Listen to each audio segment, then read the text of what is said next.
110 LLC.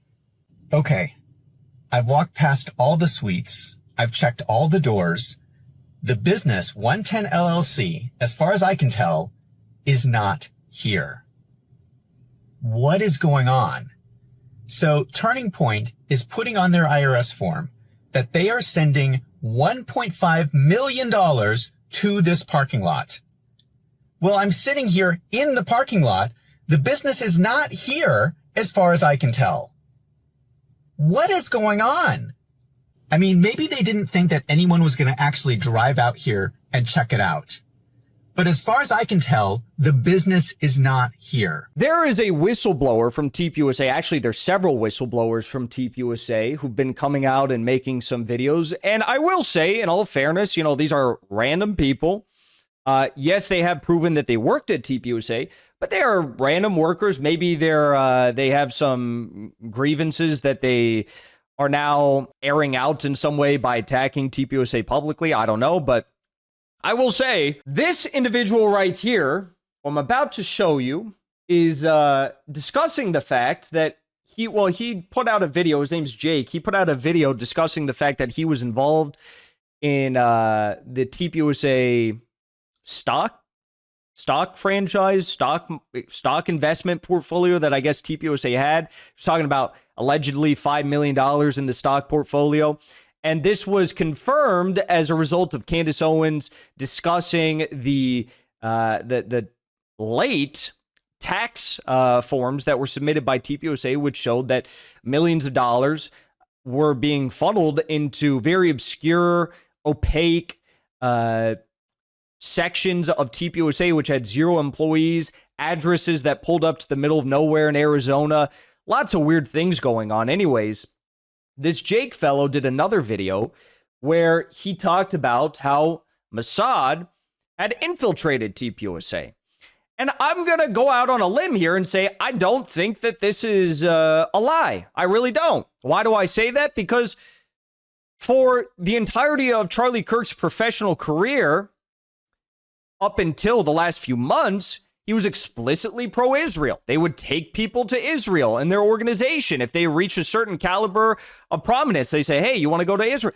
So am I surprised to see this? No. I think this is actually par for the course, but I'm not showing this to you to say, wow, oh my God, who could have guessed? No.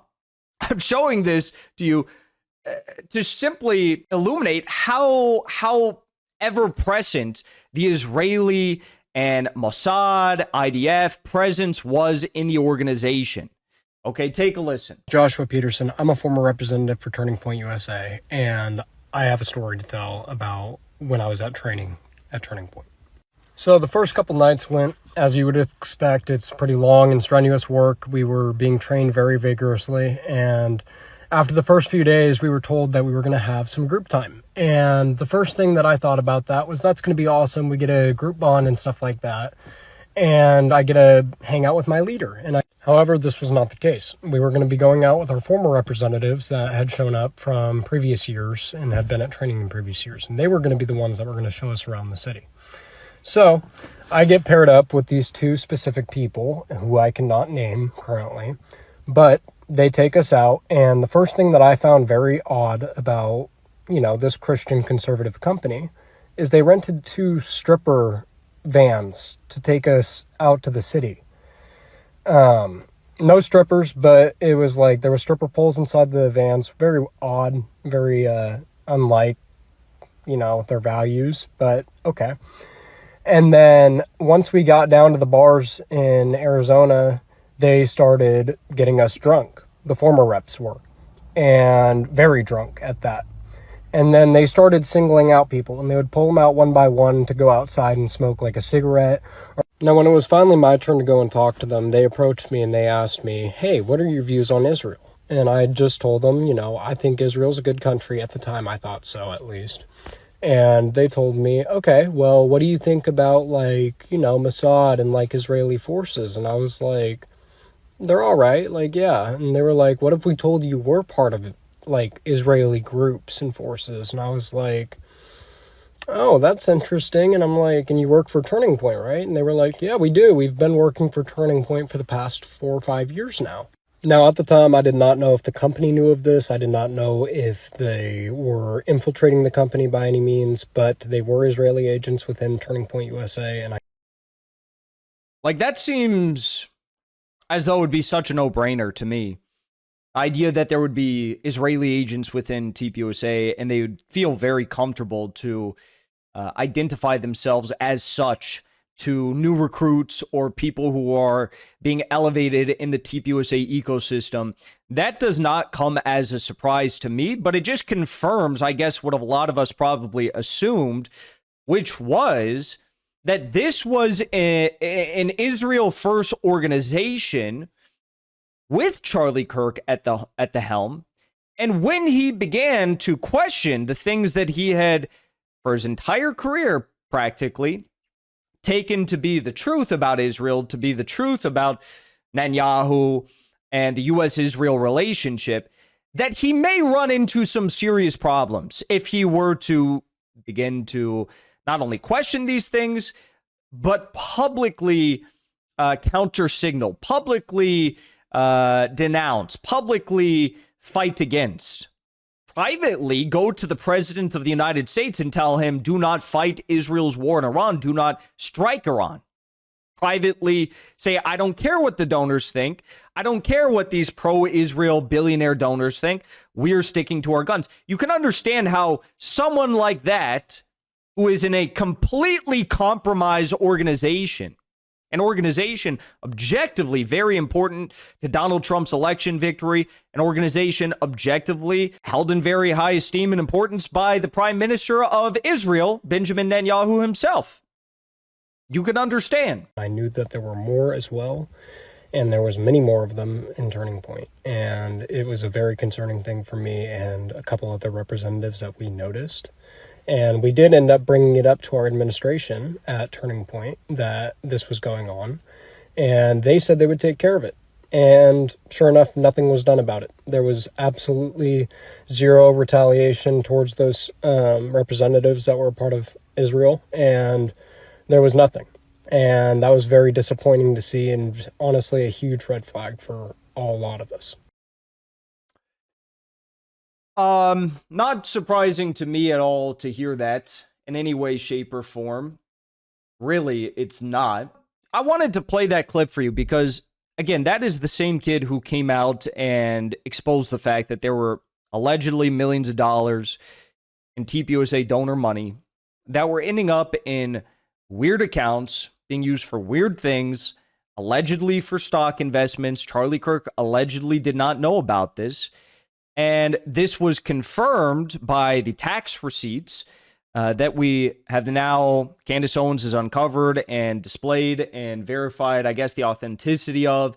Even the U.S. Treasury has now, in effect, confirmed the authenticity of these documents because the U.S. Treasury Department, totally normal, right? They came out this week and said, Treasury Department tells Erica Kirk Turning Point USA is not under investigation following social media rumors. Totally normal. The Treasury Department sent a letter last week to conservative influencer Erica Kirk with findings that contradict fraud allegations about the finances of Turning Point USA and could help her refute those claims, sources told CBS News. I don't know if there's questions about like tax documents. You have the IRS, which is going after people over allegedly $700 misreporting calculations under Joe Biden's administration, and you're telling me that, and those are like average Americans who are misreport $700 here or there, and the IRS was going after them and trying to prosecute them.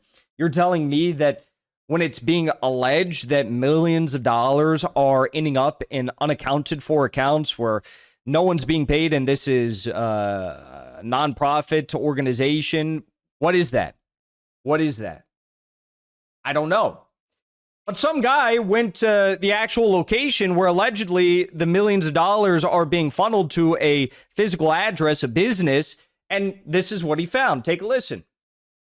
I am on location in Queen Creek, Arizona. And if you don't know, Queen Creek is a suburb of Phoenix.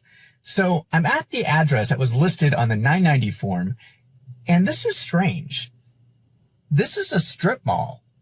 So I'm going to get out, I'm going to take a walk around and see if I can find the business 110 LLC. Okay, I've walked past all the suites, I've checked all the doors. The business 110 LLC, as far as I can tell, is not here. What is going on? So Turning Point is putting on their IRS form that they are sending $1.5 million to this parking lot. Well, I'm sitting here in the parking lot. The business is not here as far as I can tell. What is going on? I mean, maybe they didn't think that anyone was going to actually drive out here and check it out. But as far as I can tell, the business is not here. So my question is, do the Turning Point donors know this is how their money is being spent? That Turning Point is writing on their IRS forms that they're sending $1.5 million to this parking lot. I did some additional checking. Another thing that is strange is that there is no website for 110 LLC. How do you run a business without a website? That's pretty strange. And I thought, maybe they moved. Maybe there's a different location. But if you look it up on Google Maps, there is no location for 110 LLC. So there's no website, there's no location. Does this company actually exist? Well, we do have records that it is owned by someone named Jake Hoffman, who is actually the former communications director for Turning Point USA. He is now a Republican state senator in Arizona. Now, just to give you some context, Jake Hoffman is a really powerful person in Arizona, which may be why no one has talked about this before. In his financial disclosure statement, he lists that he is the owner of 110 LLC at the same address in Queen Creek. What is also curious is that on the financial disclosure form, he lists out 8 different businesses that are all operating out of that same strip mall. But what is even more strange is that on the financial disclosure form, he actually lists out the suite numbers. He claims that he is operating his business out of suites 105 to 503. Excuse me? That is every suite in the strip mall. How does that make sense? It doesn't make sense. But look, TPUSA donors, don't ask questions. If you've ever donated to TPUSA, if you've ever bought merchandise from TPUSA, don't ask questions because, as Tim Pool says, you are then burning it all down. And, F you, cunt. You're burning it all down. You don't know what it's like to need security. You're a total grifter. What are these people saying? They're going on these paranoid schizophrenic rants when literally none of this is adding up. And look, all we're getting, I will say we're getting some pushback from the FBI and Kash Patel about these ludicrous claims that Ian Carroll and these attorneys and veterans and Candace Owens and all these other people are making about the investigation. We are getting some serious pushback from the FBI, and he's coming hot in with the facts. Do you have any credible reason to believe that anyone connected with the Turning Point organization had anything to do with Charlie's death? 0. Oh. Clears it up for me. Thank you, Kash Patel. Thank you for clearing it up for all of us. Thank you, Megyn Kelly, for doing a political cover for the FBI. Do you have any credible reason to believe that anyone connected with the Turning Point organization had anything to do with Charlie's death? 0. Well, you know what? Kash Patel, Nick Fuentes, they're all right. Ian Carroll, Candace Owens clearly are telling a bunch of lies. And, I am honestly not surprised that Kash Patel has gotten to the bottom of this, right? Kash Patel, who, by the way, fired the FBI Assistant Director Stephen Palmer after Patel received extreme backlash for using taxpayer dollars to fly his girlfriend, Alexis Wilkins, to his girlfriend, Alexis Wilkins' performance at a wrestling event. As a result, Patel is trying to block the tracking of government jets after it was discovered that Patel used a $60 million jet to make the round trip. Numerous critics have called Wilkins, with Patel responding that anyone attacking his girlfriend is a coward and endangering their lives. I'm not surprised that Kash Patel's gotten to the bottom of this. He's clearly got his nose on the trail because he's really busy as his girlfriend is utilizing his law network, his legal network, to file a $5 million lawsuit against Elijah Schaffer and other influencers for accusing Wilkins, allegedly, of being a Mossad honeypot, which Elijah Schaffer didn't even do. Kash Patel's really, putting in a lot of man hours working this Charlie Kirk investigation. We know that because Patel ordered agents to drive his girlfriend Alexis Wilkins' intoxicated friends home on at least 2 occasions. In one instance, Patel called the head of Wilkins' security detail and yelled at him to carry out the request on behalf of his girlfriend. And also, we know he's taking this very seriously because after Charlie Kirk's assassination, Patel arrived at the Provo airport without an FBI raid jacket and refused to disembark off the plane until he was given a jacket. Patel was supplied with a raid jacket that belonged to a female FBI special agent, but protested because the Velcro patches were missing from the upper sleeves, then prompting SWAT team members to give Patel their patches to appease him. This, my friends, is a very serious man. He's very dedicated to the truth, very committed to uncovering what is going on with this Charlie Kirk tragedy. And I have absolutely nothing less than the fullest of belief that he will get to the bottom of what is going on. This, my friends, is a real American patriot. He's a real truth teller. He is a humble man who is not concerned with optics. He is not a simp. He's not compromised. And he is what it looks like. Probably the clearest picture of what it looks like to put America first and to get to the bottom of what so many are calling a cover-up at the highest levels regarding the tragedy involving Charlie Kirk. Kash Patel, what a character, what a guy. Could you imagine throwing a temper tantrum? Like, it's insane enough as is to hear that story about the jacket, but like, Charlie Kirk was just assassinated. I think they were friends. I'm pretty sure they were friends. So like, your friend gets assassinated and then you have a temper tantrum and will not go to the press conference to discuss the, at that time, manhunt. It wasn't even, I guess, a full investigation at that point. It was a manhunt to try and find the party or parties responsible for the tragedy of taking the life of your friend. And you have a temper tantrum because you don't have the cool FBI jacket. And then you have another temper tantrum because you don't have the patches. Oh, SWAT team patch? Okay, fine, I guess, right? Whatever, I guess I'll accept the SWAT team patch.